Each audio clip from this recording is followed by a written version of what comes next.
Hey viewers, welcome back to the channel. Another Buick GS video for you, just mainly a status update, showing you what we've done, how far we've got.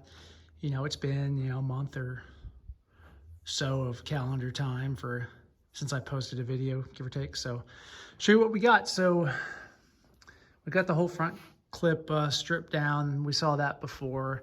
Mainly been working on the interior, taking it out. So the interior is gone. All the seats, the carpet, the back bench, everything like that.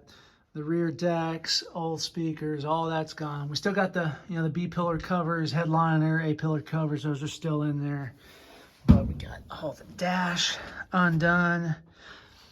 All of it came out pretty clean, pretty easy. Just one bolt at a time, right? As you might imagine, getting the instrument cluster out, it's a pain in the butt because you've got, the speedo cable there, right? And getting that unclipped is kind of a challenge. If I recall correctly, there's like a push-pull kind of thing you had to do. So it's just, kind of a hassle, right? All these kind of mechanical connections as well as, very old school electrical connections to the cluster. But all in all, it came out pretty good. All of the ducting behind the dash for all the HVAC, it was pretty crusty. It kind of disintegrated on us.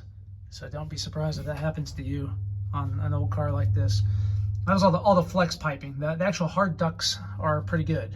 They seem to be in good shape. So all in all, it came out pretty good. I'll show you some of the parts. Got the trunk cleared out in the back too, right? So we got all of this. So we are about ready to pull the motor. Got the engine stand built up, Harbor Freight engine stand.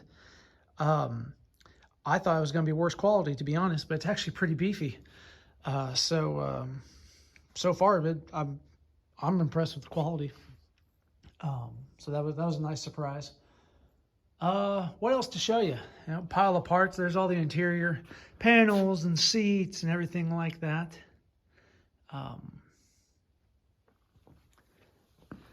Again, going through bagging and tagging everything. You can see we've got bags with bolts and labels and everything. So try to stay organized. That's the key to this kind of project. The carburetor we pulled off, we were able to exit that. So aftermarket carburetor, Edelbrock. I believe we decided this was a 550 CFM something or other. So pull that off. One of the things that we're talking about, and so internet, you can certainly weigh in, all right, is what to do about the engine. So we're going to pull the engine. We've kicked around the idea of, building this up, basically taking the short block and then, maybe even keeping the heads or maybe redoing the heads, who knows, and just using the short block and building it up, right? The goal is a very streetable but fun, cruiser, right?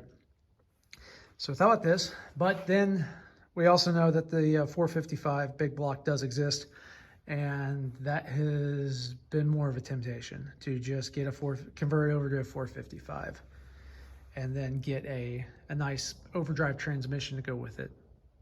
So what are your thoughts, internet? And then likewise, so once you pick the motor, carburetor, or get something like a Holley Sniper EFI system for it. I would assume fuel injection always wins when you're talking about the ability to tune the thing and maintain streetability, especially like if you want to have more of an aggressive cam to have a good lobe on the idle, but still actually have the thing idle. Maybe EFI is the way to go. So those of you in the comment section who might know more about this stuff, chime in. What are your thoughts, huh? But that is about it. That's an update. We got the other door off. That was something that we needed to get done, so we got that off. So it's pretty much stripped down. Not an exciting video, right? But I at least wanted to show you the progress that we made.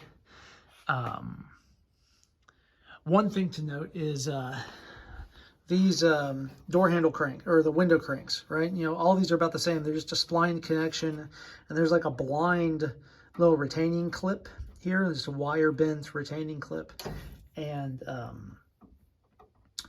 there are panel tools actually that exist. My dad got one that you know, slip behind here, right where the handle is, and the panel tool slips behind here, but it's structured in such a way to actually be able to pop those clips out, right? So you're not digging out with a screwdriver or whatever. And once we figured out how to do it, it actually worked out really well. So if you've got these kind of door handles with the blind clips back here, you know, that you have to pop off, getting the panel tool that goes with that, I would recommend. We got ours in a kit from Harbor Freight. And for something like that, I think the Harbor Freight tools are very good for what you get.